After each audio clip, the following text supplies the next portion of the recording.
मुरली है अमृत की धारा, है धारा जो देती सुखों का सहारा।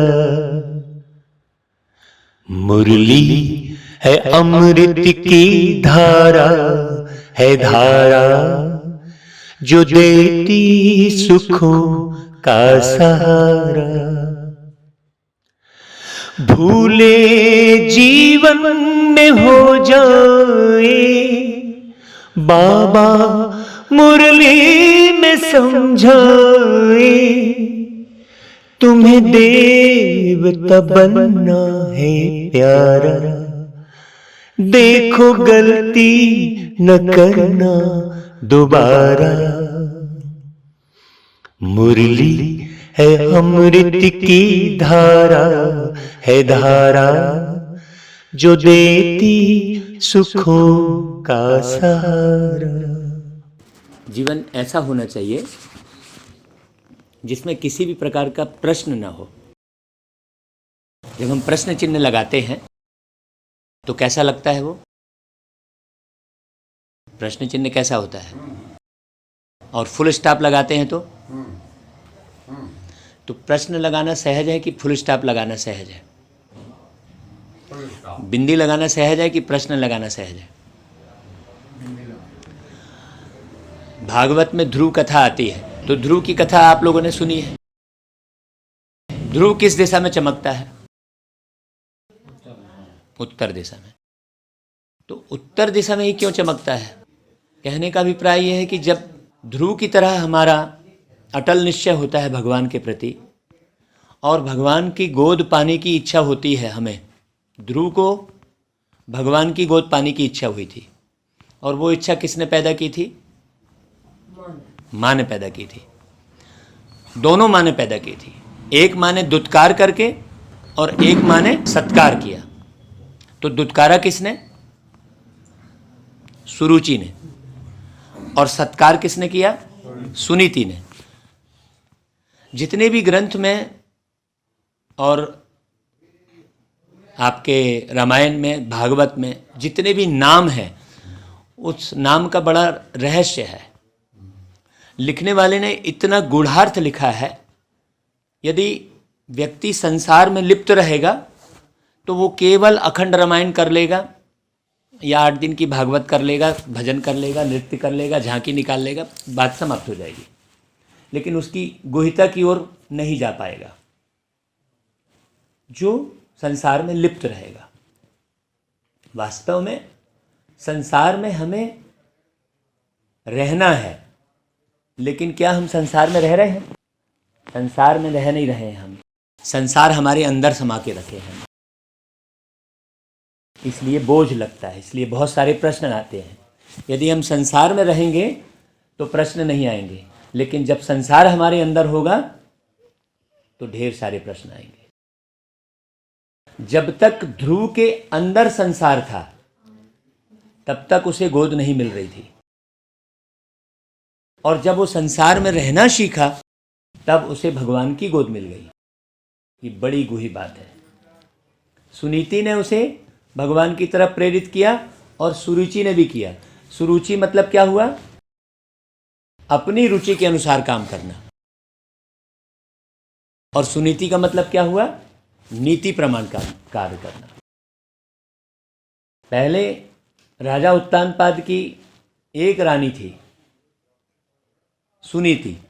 मतलब जब तक सुनीति एक रानी थी तब तक उत्तानपाद राजा अपनी प्रजा को कभी दुख नहीं होने दे रहा था और बड़े सुख शांति से सारी प्रजा रह रही थी, जैसा कि आपने राजनीति की बात कही। लेकिन जब सुरुचि में ध्यान गया तो क्या हुआ? उनके जो पिता मनु, अब यहाँ पर बड़ी गहरी बात समझने की है। मनु मतलब है मन। मन कब त्यागने लगता है व्यक्ति को? जब व्यक्ति सुरुचि की तरफ बढ़ता है, माने अपनी रुचि के अनुसार कार्य करता है, तो मन त्याग देता है उसको। और जब मन त्याग देता है मन चलना बंद कर देता है, मन को 4 प्रकार से समझ सकते हैं। मन को इंग्लिश में कहते हैं माइंड, उर्दू में कहते हैं दिमाग, और मस्तिष्क कहते हैं, और ब्रेन कहते हैं। चारों बात एक ही है। और प्रेम की भाषा में दिल कह देते हैं, वही मन है। जिसे दिल कह देते हैं, जिसे माइंड कह देते हैं, जिसे दिमाग कह देते हैं। और उसी को शास्त्र में वर्णन है कि मनु उसके पिता थे। मतलब जब मन प्रबल होता है, जब मन अपने ओरिजिनल स्वरूप में रहता है, तब वो सही निर्णय लेता है। और जब मन दूषित होता है, अपने ओरिजिनल स्वरूप को त्यागता है, तब गलत निर्णय लेता है। तब वो मनुष्य अपनी रुचि के अनुसार काम करता है, माइंड उसका फिर काम नहीं करता। कहते हैं यार मेरा दिमाग क्यों, दिमाग कब खराब होता है? किसी भी व्यक्ति का दिमाग कब खराब होता है?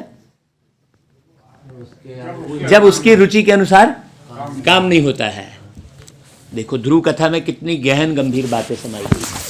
तो जब व्यक्ति ने दिमाग ही खराब कर लिया, आप देख लिए आजकल छोटी छोटी सी बात में कहते हैं अरे यार इसने तो मेरा दिमाग खराब कर दिया। जब आपका दिमाग ही खराब कर दिया तो आप क्या काम के रहे? जब आपने खुद अपना ही दिमाग खराब कर लिया, जरा जरा सी बात में, घर में, इसमें उसमें, वही कथाओं में है। थोड़ी सी बात में दिमाग खराब करते हैं लोग, और उसी के कारण ध्रुव चोट खाता है। और सुनीति उसकी माता बोलती है कि बेटा तेरे को उस बाप ने गोद में नहीं बिठाया तो क्या हुआ, एक और बाप है जो सबको अपनी गोद में बिठाता है, तो उस बाप के पास जा। तो बच्चा ध्रुव कहता है कि कहाँ मिलेंगे वो पिता जो मुझे अपने प्यार से गोद में बिठाएंगे? तो वो मंदिर ले जाती है, नारायण के मंदिर ले जाती है कि तुम यहाँ बैठकर ध्यान करो। तो वो मंदिर जाता है, लेकिन उसे भगवान क्या कोई एहसास नहीं होता है। इसका मतलब ध्रुव मंदिर को त्याग कर और भगवान की तलाश में जंगल की ओर जाता है। रात को ही वो चला जाता है। वो माँ से कहता है कि हे माँ, मैं अगर सवेरे उठकर जाऊंगा तो तू मुझे जाने नहीं देगी, इसलिए अब बहुत ध्यान से सुनिएगा, इसलिए हे माँ मैं तुझे सोता हुआ छोड़कर जा रहा हूँ। और कब निकल रहा है वो? आधी रात को निकल रहा है। यहाँ पर बड़ी गहरी बात है कि वो आधी रात कौन सी है? आधी रात कौन सी है वो? और वो माँ को आज्ञा लिए बगैर वो जा रहा है और मंदिर को भी छोड़ के जा रहा है। इसका मतलब क्या हुआ? इसका मतलब यही हुआ कि ध्रुव जब मंदिर छोड़कर जा रहा है, जब घर छोड़कर जा रहा है, जब माँ की आज्ञा का भी मैंने ख्याल नहीं कर रहा है और आधी रात को जा रहा है, तब वो आगे बढ़ रहा है और उसे भगवान जरूर मिल रहे हैं। ये वर्णन है। उसने तपस्या की है, उसे नारद जी मिल रहे हैं। नारद जी कह रहे हैं उसे कि देख बच्चे, तू छोटा है अभी, तू अभी राजपाट में रहा, राजमहल में रहा, इतने अभी तू थोड़ा बड़ा हो जाएगा, उसके बाद तू भगवान की गोद लेना, भगवान को पाना, ये छोटे बच्चे का काम नहीं है। वो कहता है नहीं, भगवान को पाने के लिए कोई उम्र की बात नहीं है। अभी यहाँ पर 3-4 बातें आ रही हैं। एक तो वो पिता कौन जो लौकिक पिता से हटकर एक और पिता है जो गोद में उठाता है। एक बात ये आ रही है ध्रुव कथा में। दूसरी बात कौन सी आ रही है कि वो कब उठाता है? जब इधर रात हो रही होती है, रिश्ते नातों का ख्याल नहीं कर रहा है ध्रुव। अब उसके अंदर में एक अटल लगन आ चुकी है कि मुझे उस पिता की गोद पानी है। तो वो पिता कौन, और वो रात कौन सी, और वो ध्रुव कौन? उस ध्रुव का अर्थ ये है, उस ध्रुव का अर्थ ये, मैंने इसलिए बात शुरू कहाँ से की थी? प्रश्न। जैसे बहुत सारे प्रश्न उठते हैं, हमें राजनीति संभालनी होती है, आपने एक लाइन बोली थी। उस ध्रुव का अर्थ ये है कि हम उत्तर दिशा की ओर कब चमकेंगे? जब हम आंसर स्वरूप रहेंगे, जब हमारे बुद्धि में एक भी प्रश्न नहीं रहेगा। एक भी प्रश्न कब नहीं रहेगा? जब हम उस निराकार बिंदु, फुल स्टॉप लगाना सहज है कि प्रश्न लगाना सहज है? हमने पूछा था आपसे। जब हम उस परमात्मा बिंदु को अच्छी रीति पहचानेंगे। तो ध्रुव जो है, अब नारद जी ने कहा ओम नमो भगवते वासुदेवाय, इस मंत्र का तुम जाप करो। यदि ध्रुव को कहा जाता कि तुम अपने पिता का नाम रटो तो तुम्हें भगवान मिल जाएगा, तो वो अपने पिता का नाम रटने लगता, क्योंकि उसकी लगन क्या थी? उसके अंदर लगन क्या थी? कि मुझे परमात्मा की गोद पानी है। इसका मतलब ओम नमो भगवते वासुदेवाय ने उसको परमात्मा से नहीं मिलाया, क्योंकि उसे तो कुछ मालूम नहीं था। लेकिन हम सब उस कथा को सुनने के बाद हम क्या सोचने लग गए कि ये ओम नमो भगवते वासुदेवाय जपने से हम भगवान को प्राप्त कर सकते हैं या हमारे दुख दूर हो सकते हैं। हमने ये समझ लिया। जबकि ध्रुव को भगवान की प्राप्ति कैसे हुई? उसके अंदर की लगन से। अब अपन एक बात और समझ लेते हैं। ओम नमो भगवते वासुदेवाय ही क्यों बताया नारद जी ने? नारद जी ने ओम नमो भगवते वासुदेवाय बताया, उसका अर्थ अब देख लेते हैं अपन। अभी ओम नमो भगवते वासुदेवाय का अर्थ क्या है? आप में से कोई जान रहा हो तो बताइए। हम मंत्र कर रहे हैं, बिना अर्थ के कोई भी कार्य करने से क्या वो कार्य सफल होता है? तो ओम नमो भगवते वासुदेवाय का अर्थ क्या है? नमस्कार करना भगवान को। वासुदेव भगवान कौन? वासुदेव भगवान कौन? भगवान श्री कृष्ण। उनको वासुदेव कह रहे हैं। हाँ, तो श्री कृष्ण जी को वासुदेव क्यों बोल रहे हैं? उनके बहुत सारे नाम है। तो वासुदेव क्यों बोल रहे हैं? देखिए, बड़ी गहरी बात है, बहुत समझने की बात है यहाँ पर। कृष्ण देवाय नमः कहते हैं, मतलब कृष्ण एक देवता है। राम देवाय नमः कहते हैं, मतलब राम एक देवता है। ब्रह्म देवाय नमः कहते हैं, मतलब ब्रह्मा एक देवता है। शंकर देवाय नमः कहते हैं, मतलब शंकर एक देवता है। लेकिन शिव परमात्माय नमः कहते हैं। शिव देवाय नमः नहीं कह रहे हैं। जब शंकर देवाय नमः कह रहे हैं तो शिव परमात्माय नमः क्यों बोल रहे हैं? जब शिव और शंकर एक ही है तो शंकर परमात्माय नमः भी बोलना चाहिए, जब शिव और शंकर एक ही है तो। देखिए, यहाँ पर एक बात बड़ी समझने की है। ओम का अर्थ क्या है? ओम नमो भगवते वासुदेवाय। यहाँ ओम का अर्थ सबसे पहले हमें समझना होगा। ओम का अर्थ क्या है? ओम किसको इंगित कर रहा है? कि ओम मतलब भगवान। सभी लोग यही समझ रहे हैं कि ओम किसको संबोधित कर रहे हैं हम? भगवान के लिए। ओम मतलब भगवान, नमः मतलब नमन करना, ओके, और शिवाय मतलब शिव परमात्मा। तो ओम नमः शिवाय का अर्थ क्या हो गया? हम परमात्मा को नमस्कार। हम कहाँ आए? यदि ओम का मतलब भगवान है तो अब ओम नमः शिवाय का, ओम का मतलब भगवान, नमः मतलब नमन करना, शिवाय मतलब शिव जी को। तो भगवान नमन कर रहे हैं शिव जी को, तो फिर हम क्या कर रहे हैं? है गहरी बात समझने की। हम ओम नमः शिवाय बोल तो रहे हैं, लेकिन उसका अर्थ नहीं जान रहे हैं। हम ओम नमो भगवते वासुदेवाय बोल तो रहे हैं, लेकिन उसका अर्थ कोई नहीं जान रहे हैं। जब ओम भी भगवान है और शिव भी भगवान है, तो ओम नमः शिवाय का अर्थ क्या हो गया? कि भगवान ही भगवान को नमन कर रहा है। अब हमें समझना होगा कि ओम का मतलब भगवान नहीं है, हम ओम हैं। ओम 3 अक्षर से बनता है, आ उ मा। ओम मतलब मैं एक आत्मा, मैं एक आत्मा परम पिता परमात्मा शिव का नमन करती हूँ। ये ओम नमः शिवाय का अर्थ हुआ। ओके, अब ओम नमो भगवते वासुदेवाय का अर्थ समझ लीजिए। ओम नमो भगवते वासुदेवाय का मतलब ये होता है कि ओम मतलब मैं एक आत्मा अपने अंदर सबको नमन करने का स्वभाव लाकर और देवत्व गुणों को अपने वश में करता हूँ। वासुदेवाय माने देवत्व गुणों को अपने वश में करता हूँ। देवत्व गुण कब अपने वश में आएंगे? जब मैं नम वाली स्थिति में रहूँगा, सम वाली स्थिति में रहूँगा, सबको नमन करने की मेरा स्वभाव होगा, संस्कार होगा। नमन करने को देवत्व गुण कहते हैं और अकड़ने को आसुरी गुण कहेंगे। तो कृष्ण देवाय नमः कह रहे हैं और फिर कृष्ण को भी वासुदेवाय नमः कह रहे हैं, क्योंकि कृष्ण जी ने क्या किया, देवत्व गुणों को अपने वश में किया और देवता बने वो। कृष्ण देवाय नमः और शिव परमात्माय नमः। तो यहाँ पर ध्रुव कथा भागवत में इसलिए सुनाई जाती है ताकि जैसे ध्रुव ने परमात्मा की गोद पाई है, जिस रीति जिस विधि से, उस विधि से आप भी पा सकते हैं।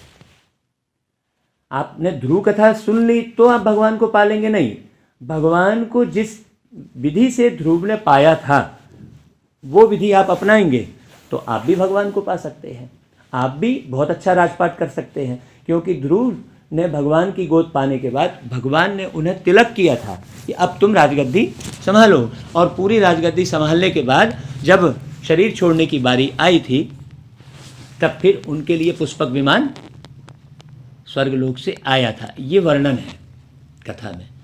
तो इसका बड़ा मार्मिक अर्थ है। मतलब ध्रुव कोई अलग से कोई व्यक्ति विशेष नहीं है, उत्तानपाद कोई अलग से व्यक्ति विशेष नहीं है, सुनीति कोई अलग से नारी का नाम नहीं है, सुरुचि कोई अलग से नारी का नाम नहीं है। ये कहानी और कथा के रूप में इसलिए सुनाया जाता है ताकि लोग कहानी के तौर पर सुनेंगे और समझेंगे।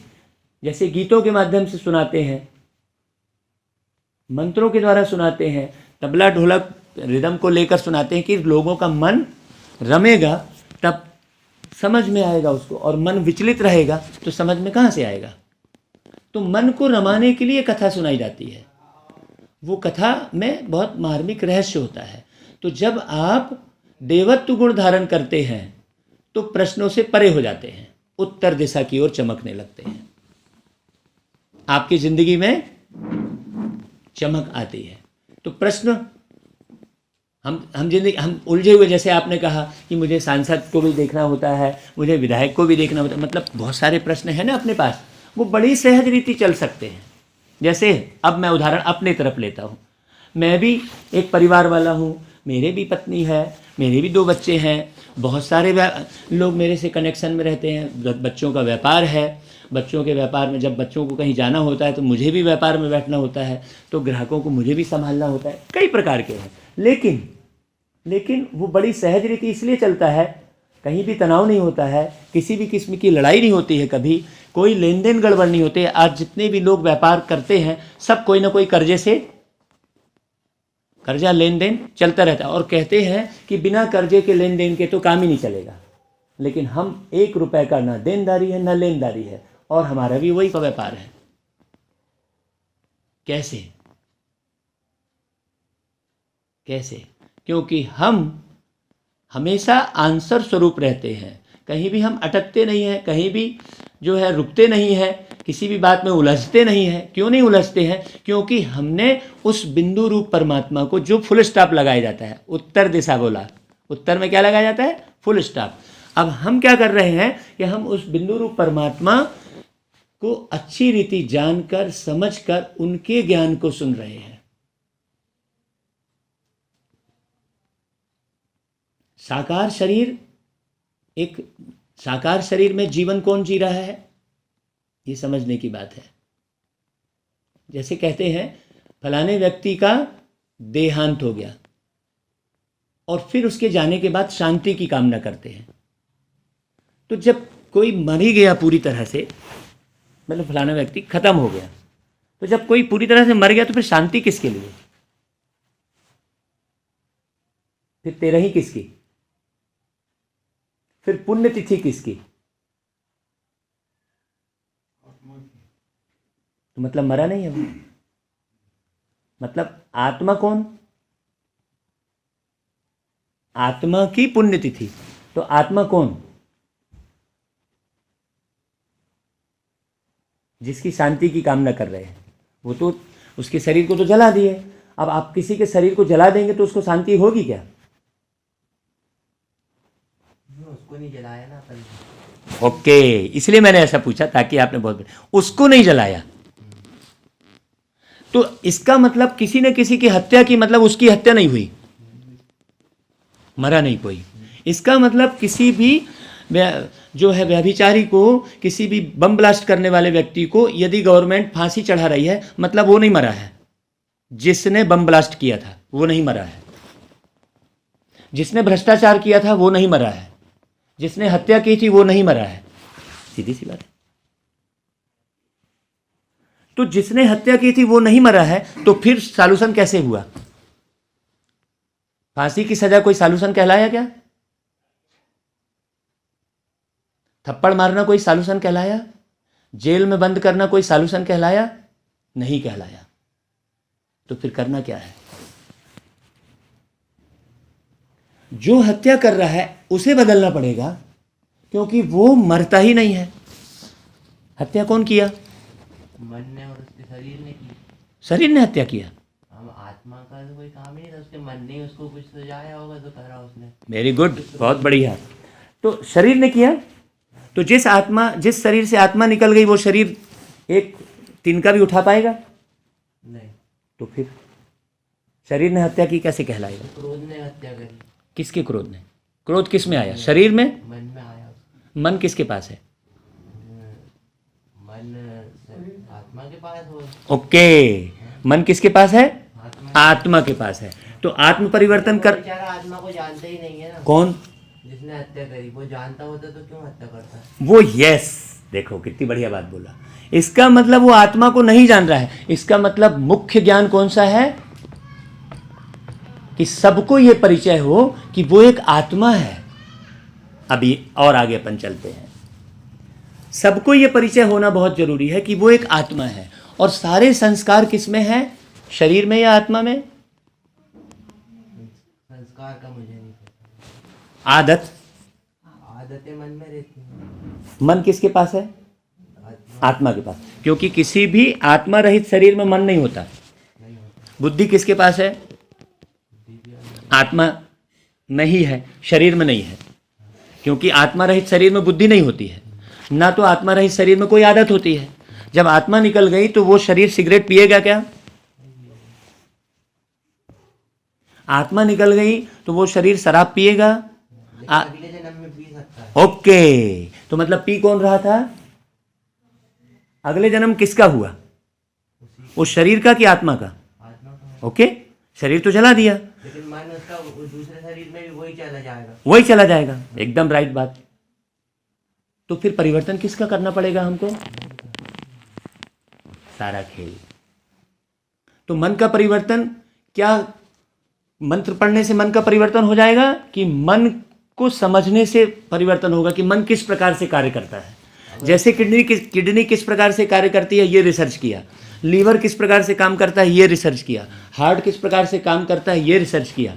और किडनी का ट्रांसफर हो जा रहा है, लीवर का ट्रांसफर हो जा रहा है, हार्ट नया बदल दिया जा रहा है, नेत्र बदल दिए जा रहे हैं, लेकिन क्या ब्रेन बदल सकते हैं? आजकल ब्रेन ट्रांसप्लांट होता है ना। नहीं होता। तो फिर अल्बर्ट आइंस्टीन का ब्रेन, लता मंगेशकर का ब्रेन अभी से सौदा हो जाए। फिर आपके अब्दुल कलाम का ब्रेन, कभी ब्रेन ट्रांसफर हो ही नहीं सकता, क्योंकि ब्रेन बॉडी का पार्ट ही नहीं है। इसलिए मैंने बात शुरू करने के पहले क्या बोला कि ब्रेन, मस्तिष्क, दिमाग सब एक ही है। तो ब्रेन ट्रांसफर क्यों नहीं हो रहा है? क्योंकि ब्रेन आत्मा के साथ चला जाता है। ये जो साइंस वालों ने अखरोट के आकार का जो दिखाया है ब्रेन, अखरोट के शेप में, उसको ब्रेन कह दिया, और ये जो हृदय है उसको दिल बोल दिया। जबकि शरीर के अंदर में जो हृदय है वो पंपिंग सिस्टम है, एक पंप है मशीन का, वो दिल नहीं है। जब किसी भी आत्मा रहित शरीर में यदि थर्मामीटर डालेंगे तो क्या वो टेम्परेचर दिखाएगा? किसी भी आत्मा रहित शरीर में यदि भोजन डालेंगे और टॉनिक डालेंगे तो क्या वो भोजन पचेगा? जबकि टॉनिक भोजन पचाने वाली है, तो वो भोजन पचाना चाहिए, सीधी सी बात, वो टॉनिक को। इसका मतलब भोजन पचाने वाला कौन? तुम आत्मा। शरीर को गर्म करने वाले कौन? तुम आत्मा। शरीर को ठंडा रख करने वाले कौन? तुम आत्मा। तुम आत्मा, तो आत्मा कैसे चलती है, आत्मा कहाँ से आती है, आत्मा किस प्रकार से काम करती है, इस ज्ञान को सब तरफ बिखेरना ज़्यादा जरूरी है कि नहीं है? बताइए, परिवर्तन कहाँ से आएगा? आत्मज्ञान से परिवर्तन आएगा। आध्यात्म का मतलब क्या हुआ? लोगों ने आध्यात्म किसको समझ लिया? रामायण को पढ़ लेना आध्यात्म समझ लिया, बहुत बारीकी से ध्यान से सुनिएगा। गीता को पढ़ना अध्यात्म समझ लिया, मंदिर जाना अध्यात्म समझ लिया। आध्यात्म का मतलब ही है आत्मा का अध्ययन। उसकी विधि लिखी है गीता वगैरह में भी, अपनी लिखी है, उसकी विधि लिखी है, विधि बहुत अच्छी लिखी है, लेकिन गीता को लेकिन पढ़ने वाले तो वही समझेगा ना जो वो समझ सकता है, उतना आगे का समझेगा ही कैसे? बस तो इसीलिए विद्यालय खोले गए कि आकर आप समझो। तो हमें सहयोग, सारा परिवर्तन, चाहे आज देखिए कोई भी एक बिंब खड़ा होता है, भवन खड़ा होता है, तो 4 स्तंभ तो मिनिमम चाहिए ना, 4 खंबे। आज चारों खंबे डगमगाए हुए हैं कि नहीं हुए हैं? चाहे आप राजनीतिक अस्थिरता देख लो, चाहे सामाजिक अस्थिरता देख लो, चाहे धार्मिक अस्थिरता देख लो। अब जैसे मान लो सिख धर्म वाला कहता है एक ओंकार निराकार, तो हमने सिख धर्म वाले को बोला, क्यों भाई आपके परमात्मा जो है सिख हैं क्या? आपके परमात्मा सिख जाति के हैं क्या? हमारे परमात्मा क्या हिंदू जाति के हैं क्या? क्या मुस्लिम के परमात्मा मुस्लिम जाति के हैं क्या? सोचिए, जब परमात्मा की कोई जाति नहीं है तो फिर हमारी कहां से जाति आ गई? सोचने की बात है। और अभी भेद किस में है? जाति भेद, धर्म भेद, गरीबी अमीरी के भेद। आइए, तो आत्मा और परमात्मा, ये 2 ज्ञान मुख्य सुनना अनिवार्य है। जैसे कहा सबका मालिक एक। अब हमने पूछा किसी भाई से कि भाई सबका मालिक एक तो लिख रहे हो, लेकिन कौन? एक मतलब फिर वो एक ही होगा। कौन? सबका मालिक एक, तो कौन वो? कौन? कौन? ईश्वर।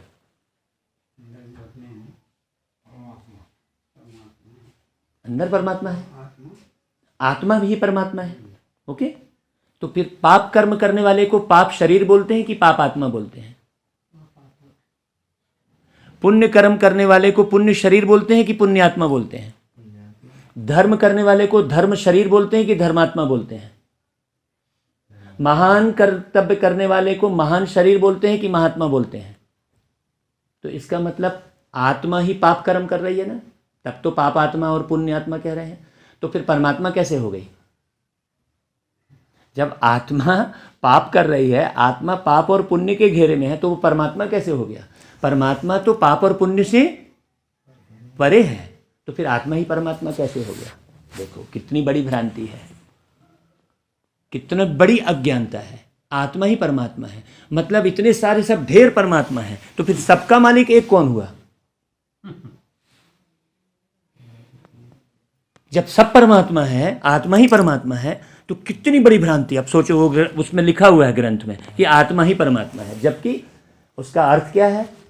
हम सो हम लिखा है, गीता में लिखा है हम सो हम। इसका मतलब कि हम सो मतलब हम ही देवी देवता थे, और हम ही पहले सुंदर थे, और फिर हम ही काले कारनामे करके श्याम बन गए। हम सुंदर थे पहले, तो कब सुंदर थे ये किसी को नहीं मालूम। हम सुंदर थे, सुंदर मतलब कोई शारीरिक सुंदरता की बात नहीं है। जो गीत गाते हैं, जिसकी रचना इतनी सुंदर वो कितना सुंदर हो। हाँ, सुना देते हैं, हैं? वो गाते हैं ना भाई, जिसकी रचना इतनी सुंदर वो कितना सुंदर हो। तो वो कितना सुंदर होगा, और उसकी रचना क्या है? क्या ये शरीर उसकी रचना है? उसकी रचना कौन है? सोचो, कितनी बारीक सुनने समझने की बात है। क्या इसे हम एक दिन में समझ सकते हैं? क्या एक दिन में इतना बड़ा शरीर होता है क्या? जब ये जीवन ही पूरा, ये शरीर जब एक दिन का नहीं है, शरीर को संभालने के लिए कितने समय लग जाता है, तो फिर आत्मा के ज्ञान को जो सूक्ष्म है, जो दिखाई नहीं देती है, उसको समझने के लिए मुझे सूक्ष्म ज्ञान की ओर बढ़ना पड़ेगा ना। सबको एक साथ मिलकर, एकजुट होकर, एक मत होना पड़ेगा। आज लड़ाई किस कारण से है? अनेक मत है। आज प्रॉब्लम किस कारण से है? अनेक भाषाएं हैं। टाइम वेस्ट किस में हो रहा है? अनेक भाषाओं के कारण। आप मोबाइल उठा रहे हो, वो 4 बार अलग अलग भाषाओं में बोल रहा है, तो टाइम वेस्ट हो रहा है कि नहीं हो रहा है? एक मत नहीं होने के कारण एक भाषा नहीं हो पाई, एक भाषा नहीं होने के कारण एकता नहीं आ पाई। अभी कोई उर्दू में गाली दे रहा है तो कोई कुछ कर दे रहा है, किसी को कुछ समझ में ही नहीं आ रहा है, वो अलग है वो अलग है, सारी पढ़ाई ढेर हो गई। फिर परमात्मा आकर सबका मालिक एक, वो एक आकर सबको एक करता है, एक ज्ञान सुनाता है। ज्ञान भी एक होना चाहिए।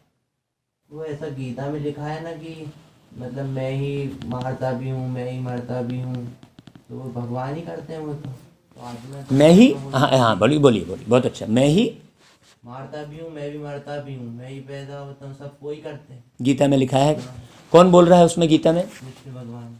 कृष्ण भगवान बोल रहे हैं। भगवान मतलब ऐसे बोल रहे हैं, भगवान परमात्मा ही बोल रहे हैं। ओके, कृष्ण तो भगवान नहीं हुआ कहलाया जब कृष्ण देवाय नमः कह रहे हैं। देखिए, आत्माएं कितने प्रकार की हो रही हैं? देव आत्मा, आत्मा मतलब देव आत्मा, देव मतलब देव आत्मा, मनुष्य आत्मा, पाप आत्मा, पुण्य आत्मा, महात्मा, धर्मात्मा है। लेकिन परमात्मा, पाप परमात्मा नहीं बोलेंगे। तो कृष्ण तो एक आत्मा है ना। तो उन्होंने परमात्मा बन के बोला था ना ऐसा कि मैं ही मारता भी हूँ, मैं भी मरता भी हूँ। कृष्ण मैं ही मारता भी हूँ, मैं ही मरता भी हूँ। ओके, आत्मा बोलेगी, क्योंकि आत्मा ही शरीर में बैठकर किसी को मारती है। क्योंकि कृष्ण ने बोला ना गीता में। तो कृष्ण कौन है? भगवान ही है। कृष्ण एक आत्मा हुआ ना। मतलब उन्होंने भगवान का जो आखिरी में स्वरूप दिखाया था पूरे संसार का, पूरे संसार का। हाँ, कि उनके अंदर ही सब समाये हैं, वही गुड, वेरी गुड। अब इसका अर्थ समझ लीजिए कि उन्होंने मुख में अपना पूरा संसार यशोदा मैया को दिखाया। यशोदा मैया ने कहा तो मिट्टी निकाल, मिट्टी खाया है, तो बोला मैं मिट्टी कहाँ खाया हूँ, वो बच्चा। तो यहाँ पर क्या संदेश है? आपके मुख में ही तो सारा संसार है। चाहे आप अपने मुख से संसार को बिगाड़ लो, चाहे आप अपने मुख से संसार को बना लो। आज घर पूरा बिगड़ता है किसके द्वारा? मुख के द्वारा। तो मुख के द्वारा ही तो पूरा घर बिगड़ता है जी।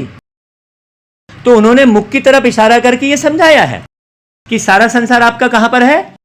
मुख में। मैंने वहीं से बात शुरू की थी कि आप संसार में रहते नहीं हो, सारे संसार को अंदर कर लिया है आपने।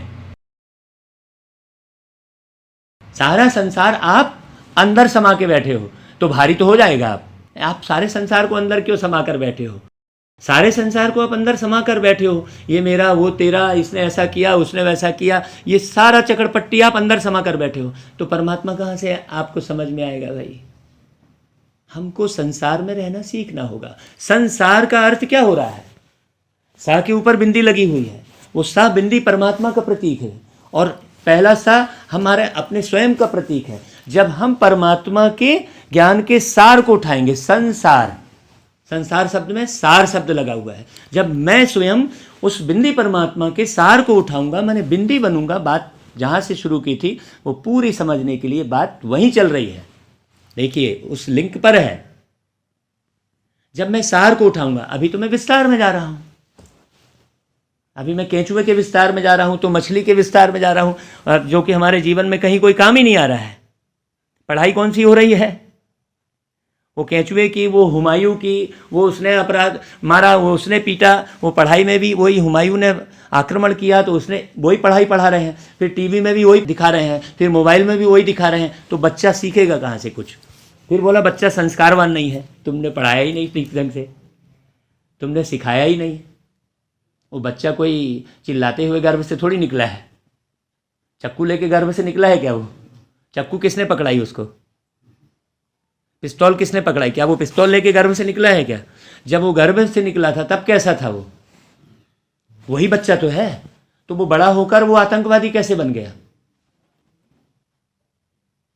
क्योंकि हम सबको मिलकर ये कार्य करना होगा और उस गीता के मार्मिक रहस्य को समझना होगा। गीता का भगवान कौन है? निराकार परमात्मा शिव है, ना कि कृष्ण। अब कृष्ण यदि हम समझ रहे हैं तो वो बस बात वही आ जा रही है कि मैं ही मारता हूं। अब मैं ही मारता हूं तो आत्मा तो मारती है शरीर में बैठ के एक दूसरे को। फिर उनने पूरा वो दिखा दिया परमात्मा का। कहाँ परमात्मा? मतलब उन्होंने पूरा दिखा। परमात्मा का तो कोई शरीर ही नहीं है। परमात्मा के लिए तो लिखा हुआ है रामायण में कि बिन पग चले सुने बिनु काना और कर विधि कर्म करे विधि नाना, लिखा है। 3 राम की कहानी है रामायण में। भाई बिन पगु चले, जबकि रामचंद्र जी के तो पैर दिखाए तो फिर बिन पगु चले किसके लिए है? रामचंद्र जी के कान दिखाए हैं तो सुने बिनु काना किसके लिए है? हमने समझा ही नहीं उसको। रामायण में 3 राम की कहानी है। एक राम त्रेता का राजा जिसके हाथ में धनुष बाण नहीं है,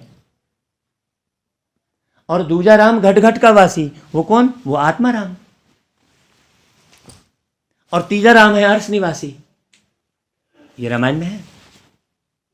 लेकिन हमने क्या, हम कौन से राम को पूज रहे हैं? जो घट का वासी, जो जंगल जंगल भटक रहा है। कौन भटक रहा है जंगल जंगल? हम आत्मा है। आत्मा राम भटक रही है।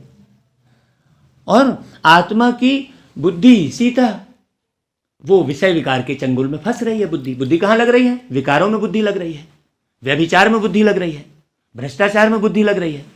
ये भ्रष्टाचार, ये व्यभिचार, ये विकार, यही तो रावण है। 5 विकार स्त्री के, 5 विकार पुरुष के। हमने रावण को एक अलग अस्तित्व बना दिया, शरीर बना दिया। बड़ी समझने की बात है। रामचरित मानस लिखा है। किताब के ऊपर क्या लिखा है? रामचरित मानस लिखा है ना। मतलब क्या हुआ उसका? मानस यानी मनुष्य। हे मनुष्य, तू राम के समान चरित्र बना।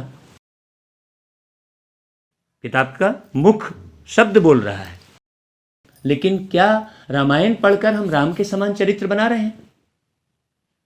ये बड़ी गहन गंभीर बात है। इसकी जब रोज पढ़ाई पढ़ेंगे तब ये बात समझ में आएगी। गुरु ग्रंथ साहिब में लिखा है, मानुष से देव किए करत न लागी वार। मतलब मनुष्य को देवता बनाने के लिए उसको ज्यादा समय नहीं लगता है। पूरी सृष्टि हजारों वर्ष चलती है और वो आता है और थोड़े से समय में ही वो मनुष्य को देवता बना देता है और उसे गुप्तेश्वर कहते हैं। परमात्मा को गुप्तेश्वर कहते हैं। वो गुप्त रीति आकर समझता है। जब हम उस गुप्त बातों को समझेंगे अच्छे से, बारीकी से, तो हम भी मनुष्य आत्मा से देव आत्मा बन जाएंगे। वही कार्य कृष्ण ने किया है। वो उसे श्याम और सुंदर कहते हैं। श्याम माने काला और सुंदर माने गोरा। तो पूजा किसकी होगी? श्याम से सुंदर बनने वाले की पूजा होगी कि सुंदर से श्याम बनने वाले की पूजा होगी? सुंदर से श्याम बनने वाले की तो पूजा नहीं होगी ना। इसलिए श्याम सुंदर कहा जाता है, क्योंकि वो श्याम से सुंदर बना। तो श्याम कब बना? उसी को जगन्नाथपुरी में उसका पूरा मंदिर बना हुआ है सारा, कि देवता वाम मार्ग में चले गए। कौन चले गए देवता वाम मार्ग में? अब ख्याल कीजिए कि आप कौन? आप कौन जो यहां सुन रहे हो? आप कौन? आपने कितने जन्म लिए? 184 भरम गमायो, बड़े भाग्य मानुष तन पायो। तो लख का मतलब क्या हुआ? 184 लिखा है, उठाइए चौपाई देख लीजिए। तो लख का मतलब क्या हुआ? लख का मतलब हुआ लखना, परखना, न कि लाख। अब देखिए दूसरी भ्रांति क्या आ गई। लख को लाख बोल दिया, 84 लाख बोल दिया। जबकि लख का मतलब क्या हो रहा है? मतलब 84 के चक्र को आप लखिए, परखिए कि आपने 8 जन्म सतयुग में लिए, 12 जन्म त्रेता युग में लिए, 21 जन्म द्वापर युग में लिए और 42 जन्म कलयुग में लिए। इस प्रकार संगम युग का 1 जन्म मिला के 84 जन्म आपने लिए। ये 84 जन्मों की कहानी को बहुत अच्छे से समझो। किसने लिए 84 जन्म? आत्मा ने। तो आप कौन है? आप एक आत्मा है, लेकिन क्या हमको स्मृति में रहता है कि मैं एक आत्मा हूं? अब देखो, जैसे मैं एक आत्मा हूं, ये मेरी पत्नी का रोल अदा कर रही है, ये कौन है? आत्मा ही है ना। तो जब मैं इसे आत्म रूप में देखूंगा तो मुझे जब देह रूप दिखाई ही नहीं देगा, आत्म रूप दिखूंगा। आप माने ये शरीर एक गाड़ी है और आत्मा उसमें ड्राइवर। आप एक्टिवा से आओगे तो मैं एक्टिवा से बात करूंगा कि आपसे? लेकिन जब हम बात करते हैं तो देह का धर्म, देह की जाति के आधार पर हम बात कर रहे होते हैं। जाति, धर्म, देह। अभी मैं इस शरीर में बैठा हूं, मैं कौन? आत्मा। अभी इस शरीर से निकलकर मैं मुस्लिम धर्म में जन्म ले लूंगा तो मैं मुस्लिम कहलाने लग जाऊंगा, आप मुझसे चिढ़ने लग जाएंगे। मैं ही हूं आत्मा, जो मैं तो नहीं मर रहा हूं ना। आत्मा नहीं मर रही है मतलब मैं नहीं मर रहा हूं, क्योंकि मैं एक आत्मा हूं। जब मैं नहीं मर रहा हूं, अभी मैं प्रवचन कर रहा हूं, भागवत कर रहा हूं, अगर मेरा इस शरीर में रहते रहते किसी भी मुस्लिम धर्म के परिवार से प्रेम हो गया मेरा, बहुत अच्छा। जैसे आप अभी यहां सभी इसी घर के बैठे हैं कि कहीं आप बाहर दूसरे घर से भी आए हैं?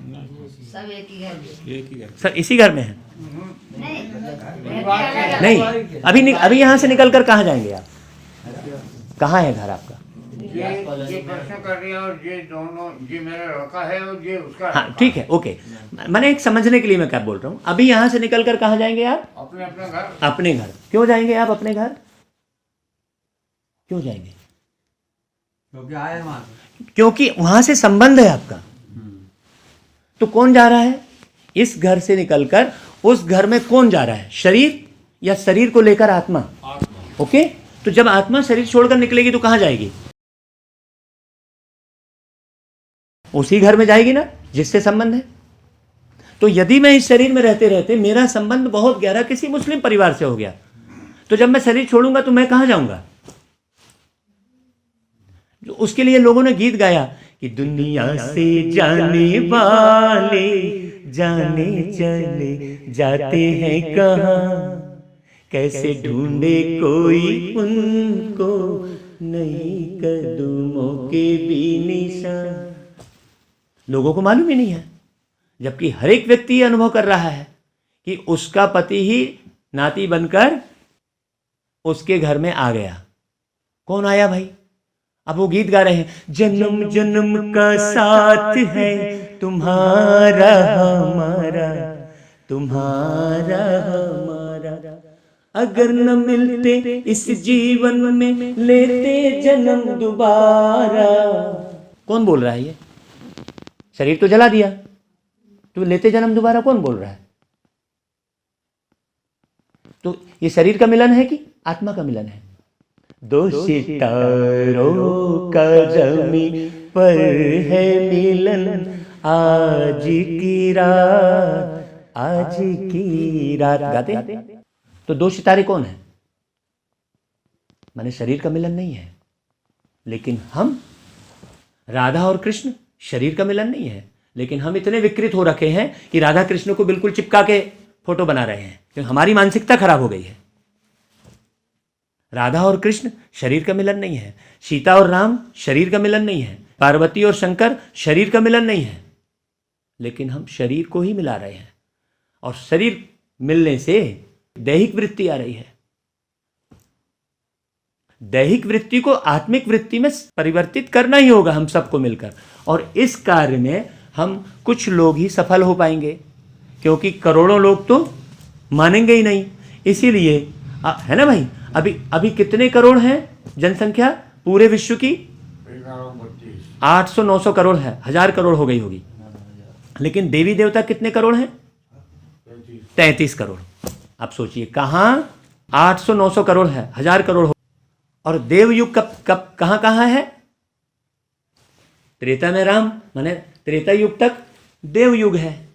उसके बाद द्वापर का मतलब हो गया दो राहे पर भटक गए। सतयुग का मतलब हो गया सच्चा युग, जहां झूठ का नामो निशान नहीं है। तो फिर सतयुग में क्यों अवतार लेगा कोई भी? जब बच्चा खेल रहा है तो बाप झुककर उठाएगा क्या उसको? अगर बच्चा खेल रहा है और बाप झुककर उठाएगा तो वो रोने लग जाएगा। तो बाप झुककर कब उठाएगा? जब बच्चा गिर जाएगा। तब बाप झुककर उसको उठाएगा। तो वो बाप भी आत्माओं को आकर कब उठाएगा? अभी कौन गिरा है? पाप कर्म कौन कर रहा है? ये तो क्लियर हो गया। तो गिरा कौन है? आत्मा है। तो आत्मा को उठाने के लिए परमात्मा धरती पर आएगा। तो कैसे उठाएगा? ज्ञान के द्वारा उठाएगा। हमने सब जगह शरीर को लगा दिया, ज्ञान के माध्यम से उठाएगा। तो ज्ञान कैसे सुनाएगा? क्या मछली के शरीर में प्रवेश करके ज्ञान सुनाएगा? क्या मछली हिंदी सुनाती है कि अंग्रेजी सुनाती है कि उर्दू सुनाती है, कि कछुए के अंदर में प्रवेश करके ज्ञान सुनाएगा? कछुआ को हिंदी संस्कृत, जबकि हम कह रहे हैं कि हमारी देवी संस्कृति है, हमारा संस्कृत जो है हमारी आदि भाषा है। तो फिर परमात्मा कछुए के अंदर कैसे आ जाएगा? तो कच्छ अवतार कैसे दिखा दिए? देखिए भ्रांति कितनी है। सूकर अवतार, तो सुअर के अंदर प्रवेश करके ज्ञान सुनाएगा भगवान? सोचने की बात है। ये जो यदा यदा हि धर्मस्य ग्लानिर्भवति भारतम, ये जो शब्द है वो किसके लिए है? वो परमात्मा को हमने ठिक्कर फत्तर भित्तर सब में ठोंक दिया उठाकर। जब हम भगवान को, पत्थर को जब हम भगवान के रूप में मान सकते हैं, इतनी बड़ी अथॉरिटी जो पूरे विश्व का मालिक है, उसको जब हम मान सकते हैं, तो मानव तो साधारण है। जब इतनी बड़ी विश्व अथॉरिटी को हम पत्थर के रूप में मान सकते हैं, तो फिर हम पत्थर की बहू लाएं, मान लें हम पत्थर को। जब हम पत्थर को भगवान मान सकते हैं, तो पत्थर को इंसान भी मान लें। क्यों नहीं मान रहे? तो एक विधि है ये वाली। हाँ, किसी भी कोई पत्थर को या पेड़ को अगर हम पूरी तरह से प्यार करें, उसकी भक्ति करें, तो उसमें परमात्मा दिखते हैं। ये विधि है। पत्थर को हम प्यार करें और चैतन्य को हम क्या करें?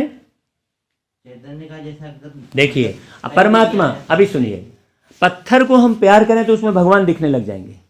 आपने ये कहा पूर्णतः प्रेम हो तो प्रेम पत्थर से, पहुंच सकता है आदमी। पत्थर से विधि है, वो विधि है। पत्थर से प्यार करें। और चैतन्य से? अगर नहीं पता चैतन्य के बारे में तो पूछ सकते हैं। तो उसका ये बताइए, पत्थर से प्यार करने में भगवान तो दूर, इंसान भी आपस में मिल नहीं रहा है। नहीं, प्रेम के द्वारा पा सकते हैं ना। तो प्रेम किससे? किसी भी चीज से कर लो, उसका ही फैलाव है सर। प्रेम किससे? निर्जीव चीज से, जिसके अंदर चैतन्यता नहीं है, उससे प्रेम। प्रेम कहां पर है? जड़ शरीर में है कि आत्मा में है प्रेम? पेड़ से कर सकते हो आप। नहीं, जड़ शरीर में है प्रेम कि आत्मा में है? आत्मा रहित शरीर प्रेम करेगा क्या? नहीं करेगा। तो फिर प्रेम किससे करना चाहिए हमको? जब प्रेम जड़ में है ही नहीं। आत्मा से कर सकता है ना प्रेम। ओके, लेकिन वो आत्मा के लेवल तक, जब तक अगर पत्थर से भी प्रेम कर लिया अगर आत्मा के लेवल पे, तब वो परमात्मा को पा सकता है। नहीं भाई साहब, ये कहना चाह रहा है मंजू, मैं बताता हूँ हाँ, कि जब तुम अपने आप को पहचान जाओगे कि मैं तो आत्मा हूँ, मैं शरीर हुई नहीं, तो फिर तुम पत्थर से प्रेम करोगे फिर क्यों? नहीं करोगे, तुम्हारे अंदर तो फिर ध्यान आ नहीं जाएगा ना, ये तो पत्थर है। पत्थर है। लेकिन वो एक मार्ग साबित हो सकता है आपके। वो आप पत्थर से प्रेम कब करोगे? जब आप अपने आप को आत्मा नहीं मानोगे। मान नहीं रहा। जब आप, और परमात्मा को क्या बोल रहे हैं भाई? शास्त्रों में वर्णन है, ये सारी बातें शास्त्रों की है। अब चाहे उसे संस्था बोलकर आप अलग करने लग जाओ। अलग प्रेम करने को बोल रहे हैं, जैसे मैं दीवार से प्रेम कर लूं कि इसमें भगवान है। ये सुनो बता रहा हूँ, ये एक शरीर का प्रेम हो सकता है, शरीर का भाव हो सकता है। गुड। लेकिन आत्मा का ये भाव, लेकिन अगर आत्मा को उस लेवल, अपन आत्मा वाला प्रेम कर ले, शरीर वाला ना करें, तो फिर अपन परमात्मा को पा सकते हैं उसके। नहीं तो आत्मा वाला प्रेम, आत्मा तो चैतन्य है ना। जड़ चीज से कैसे प्यार होगा आत्मा को? बेटा बताइए। आत्मा नहीं, हिंसा नहीं, थोड़ी ना हेमांतु करती का है। मतलब ये नहीं है। हेमांतु का मतलब ये है कि जैसे हिरण्याक्ष के उसने प्रहलाद ने खम्भे में मान लिया, बस यही तो कथा हो गई। प्रकट हो गए थे। अभी ये कहने का मतलब है उसका। कई विधियां बाबा वो मूर्ख थोड़ी ना थी जिनने। एक मिनट, अब इसलिए हम भागवत कथा पूरी सुनाते हैं। आप यहाँ पर, हम चाहेंगे कि आप सब मिलकर यहाँ 10 दिन की एक भागवत कथा का आयोजन कीजिए, फिर आपको पूरा क्लियर होगा कि ये जो खंभ में अवतार दिखाया सब कुछ बेस्ट है, कोई भी गलत नहीं है, लेकिन उसके अर्थ को हमें समझना होगा।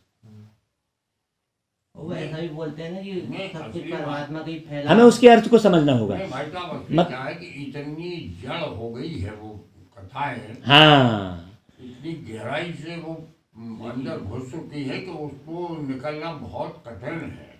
निकलेगा ना भाई। जैसे आपका नाम क्या है भाई साहब? छगन लाल जी।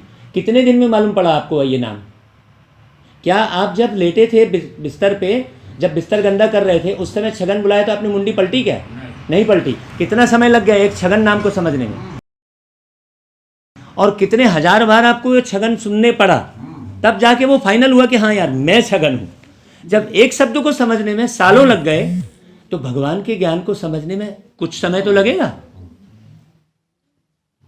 लेकिन हम समय नहीं दे रहे हैं। हम बोल रहे हैं ये हाँ, हमारे पास उसके लिए समय नहीं है, जो बिल्कुल राइट है उसके लिए समय नहीं है, और रॉन्ग के लिए हम पूरा समय दे रहे हैं। तो राइट कैसे होगा?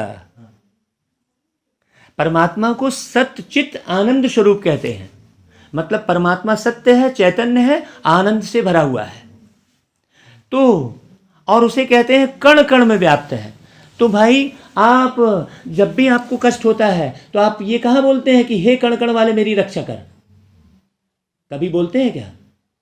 हर एक व्यक्ति यही बोलेगा, हे ऊपर वाले मेरी रक्षा कर, वही सीखा है उसने बचपन से। क्योंकि वो उसे गलत सुनाया गया है। तो गलत को सही करना जरूरी है ना, तब तो चैतन्य कैसे उसमें कण कण में व्याप्त हो जाएगा। एक तो हमने कह दिया मैं आत्मा ही परमात्मा है, दूसरा कह दिया कण कण में भगवान है, तीसरा कह दिया हम में तुम में खड़क खंभ में, क्योंकि हमने वैसी कथा गढ़ दी।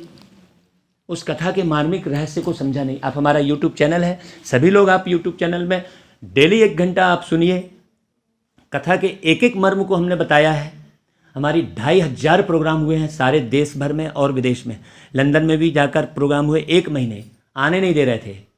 आपका दुबई में प्रोग्राम हुआ है। हमने फिर अभी लॉकडाउन हुआ तो यूट्यूब चैनल खुद शुरू किया कि लॉकडाउन में हम कहाँ जाएं। तो लॉकडाउन हमारे लिए क्या हो गया, वरदान साबित हो गया। तो आप यूट्यूब चैनल पर आप देखिए, हमारे देश विदेश के प्रोग्राम उसमें हैं। आपको एक एक शब्द का अर्थ मालूम पड़ेगा। जब तक अर्थ नहीं समझेंगे तब तक अनर्थ होता रहेगा, और जब तक अर्थ नहीं समझेंगे तब तक हम इस अर्थ को बचा नहीं पाएंगे। खाली उसको सोचेंगे कि LIC में जमा कर दें तो सुरक्षित हो जाएगा, तो बैंक में जमा कर दें तो सुरक्षित हो जाएगा, तो दीवारों में भर दें तो सुरक्षित हो जाएगा। लेकिन जब तक हम अर्थ को नहीं समझेंगे तब तक हम अर्थ को बचा नहीं सकते। आप ताले लगाते हैं दरवाजों में, कुत्ते बिल्ली के डर से नहीं लगाते हैं। किसके डर से ताले लगाते हैं? चोर कौन है? मनुष्य ही तो है। तो मनुष्य से भयभीत है। आज कन्या बाहर नहीं निकल सकती, किसके डर से? तो सारा अत्याचार व्यभिचार कहाँ से शुरू हो रहा है? देह का भान। जब देह के भान से मुक्त होकर आत्म भान में टिकाया जाएगा हर एक व्यक्ति को, तो हर एक व्यक्ति ईमानदार हो जाएगा। हर एक व्यक्ति ईमानदार हो जाएगा। एकदम सिंपल सी विधि वही है। चिकित्सा भी इतने हॉस्पिटल की जरूरत नहीं पड़ेगी, इतने पुलिस कोर्ट कचहरी की जरूरत नहीं पड़ेगी। आज कोर्ट में इतने सारे लोग जो है, कितने सारे वकील, कितने सारे केस लंबित हैं, उसके सारा पैसा किसकी जेब से जा रहा है? आप मर मर के कमा रहे हो। और सोचिए, हम सबको मिलकर वो स्थापना करनी होगी। ये केवल कथा तक सीमित न रहे, ये केवल पार्टिकुलर कोई हेड बन गया तो कोई वस्त्र बदल के अलग से गुरु बन गया और बाकी सब चेले बन गए। नहीं, हम सबको परम सदगुरु परमात्मा को पहचानना होगा और स्वयं को मजबूत करना होगा। हमें बेल नहीं बनना होगा, हमें वृक्ष बनना होगा। क्योंकि बेल थोड़े समय के लिए सहारा देकर ऊपर चढ़ती है और फिर समाप्त हो जाती है। तो इसलिए भगवान ने आकर वृक्ष का ज्ञान सुनाया। भगवान ने जो आकर ज्ञान सुनाया वो पूरी प्रदर्शनी में है। आप अच्छी रीति उसे। बच्चे ने बहुत अच्छे प्रश्न किए भाई, गुड। उसका एक प्रश्न ये था, मेन बात मैं समझ रहा था उसकी, कि वो प्रेम पे चल रहे थे वो जी। प्रेम एक प्रेम, जैसे मैं मेरे पिता से लौकिक पिता से प्रेम करता हूँ जी, जरूरी है प्रेम करना? बिल्कुल। इस टाइप से चल रहे थे। हाँ, तो आप लौकिक पिता से प्रेम कब तक कर रहे हैं? जब तक वो लौकिक पिता देह में है। जैसे ही वो लौकिक पिता देह, ओके, तो जब देह से छोड़े तो फिर शरीर से प्रेम करोगे क्या? क्लियर है एकदम। मेरा एक आखिरी प्रश्न था जी। एक बहुत बड़े तिब्बत के संत थे, बहुत पहले की बात है, मतलब बहुत गहरे संत थे। उन्होंने बहुत ही ऐसी विरोधी बात बोली थी। उनसे पूछा था कि नाम क्या है परमात्मा का, तो जैसे आपने बोला था शिव है नाम, तो उनने बोला था कि जिसको शब्दों में लिया जा सके वो उसका नाम नहीं है, और जिस पथ पर उसको पाने के लिए चला जा सके वो उसका पथ नहीं है। ऐसा बोला था उन्होंने बोला था कि जिस नाम को शब्दों में लिया जा सके वो उस परमात्मा का नाम नहीं है, और जिस पथ पर चला जा सके वो उसको पाने की विधि या पथ नहीं है। अच्छा, परमात्मा क्या है? हाँ, एक मिनट, इन्होंने बोला जैसे ही, तो क्या वो महान संत बोले क्या? ये बताइए, जिसका नाम लिया जा सके वो परमात्मा नहीं है। तो परमात्मा क्या है? परमात्मा भी एक शब्द नहीं है? जिसको शब्दों में जिसका नाम ना लिया। नहीं नहीं, तो ठीक है ना, तो परमात्मा क्या है? परमात्मा भी मौन में ही नाम, जिसका एक संकेत है। मौन में भी हम नाम लेंगे। तो मौन क्या है? मौन भी तो एक शब्द है, बिना शब्द के तो हो ही नहीं सकता। परमात्मा शब्द है, भगवान है, भगवान भी एक शब्द है, बिना नाम के नहीं हो सकते ना। बोलिए। लेकिन उन्होंने बोला था कि केवल उसकी तरफ इशारा किया जा सकता है, उसके बारे में कोई बात नहीं की जा सकती। तो उसकी तरफ इशारा किया जा सकता है, तो वो कौन? उसका परिचय क्या? परिचय क्या? उन्होंने यही तो बोला था कि मैं उसके बारे में बात नहीं करूंगा। तो बोलिए। जब बात तुम्हारी ही जो नहीं, प्रॉब्लम है, तुमको मैं उस तरह जैसे आप बता दूंगा कि तुम अनुभव जैसे कर आप एक सको। चौराहे पे खड़े हो, 4 रास्ते जा रहे हैं यहाँ से, मुझे जाना है, मैं नाम नहीं बताऊंगा कहाँ जाना है, तो बस वाला कहाँ छोड़ेगा आपको? आपको बोलना पड़ेगा मुझे नहीं, किधर लेकिन वो जाना है। महान संत हो उन्होंने गया। यही तो बोला था हम्म। कि जिस पथ पर चला जा सके वो उसको पाने का पथ है ही नहीं। लो। जिस पथ पर खड़ा हुआ जा सके सिर्फ वो उसका पथ है, जहाँ शांति से रुका जा सके। अभी जैसे अपन चल रहे हैं, अपने विचार चल हाँ, तो रहे हैं, जैसे ये आपने- एक दौड़ है जहाँ रुका जा सके वो हाँ उसकी। बेटा सुनो, तो जैसे अपना घर सीधी मालवा में आपका परिचय है ना ये, हाँ। तो परमात्मा का बिना घर के परमात्मा कैसे हो जाएंगे? उनका भी तो कहीं घर परमात्मा का होगा। भी उसके ही संसार में कैसे मतलब कैसे कोई परिचय होगा? तो पूरा वही है, उसका कोई परिचय है, जहाँ देखो वही है। ऐसा बोलते हैं बड़े बड़े संत। मैंने तो नहीं जाना, इसलिए मैं तो उनकी बातें बोल रहा हूँ कि जहाँ देखो वही वही वो है। तो जहां देखो वही है, तो फिर इतना दुख क्यों? परमात्मा के, इसको ना जानने के कारण दुख है। तो जहां देखो वही है, तो फिर न जानने की बात ही नहीं है फिर।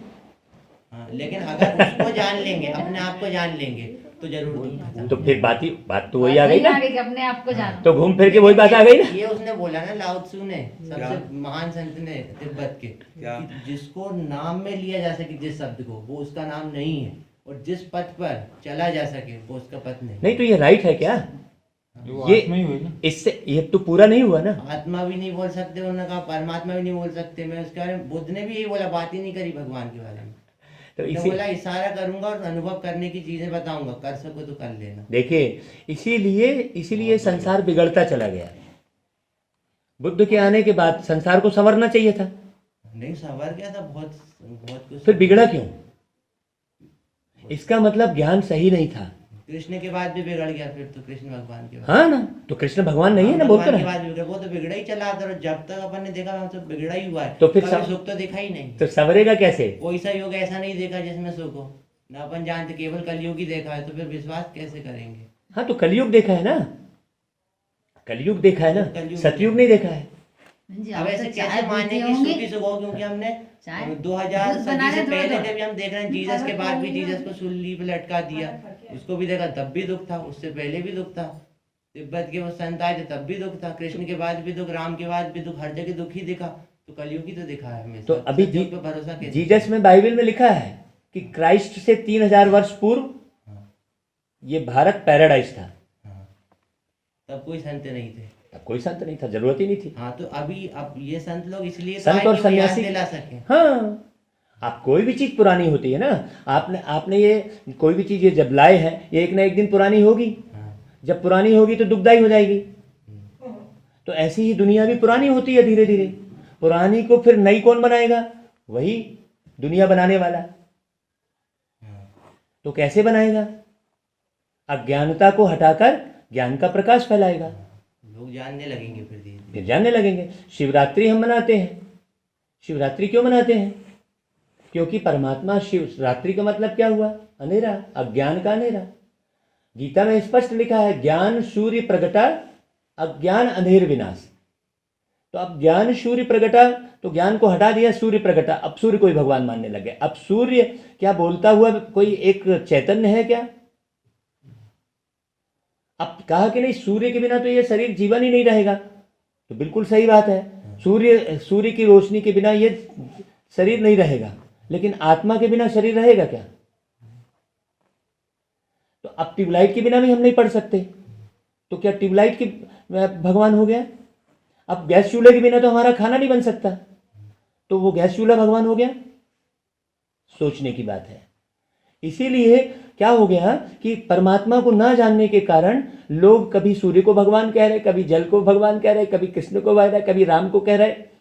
जब आप राम को कह गए, कृष्ण को जब भगवान कह रहे थे, तो फिर राम के पास जाने की जरूरत क्या थी? नहीं, वो ऐसा जब मानते हैं कृष्ण कि ही एक सारी भगवान आत्मा था। एक ही है। तो फिर करने की जरूरत क्या थी? जो समझ, हाँ और फिर ये गीत गाए कि कभी राम बन के कभी श्याम बन के चले आना, प्रभु जी चले आना। मतलब राम बन के चले आना, मतलब उसका स्वरूप अलग है। श्याम बन के चले आना, मतलब उसका स्वरूप अलग है।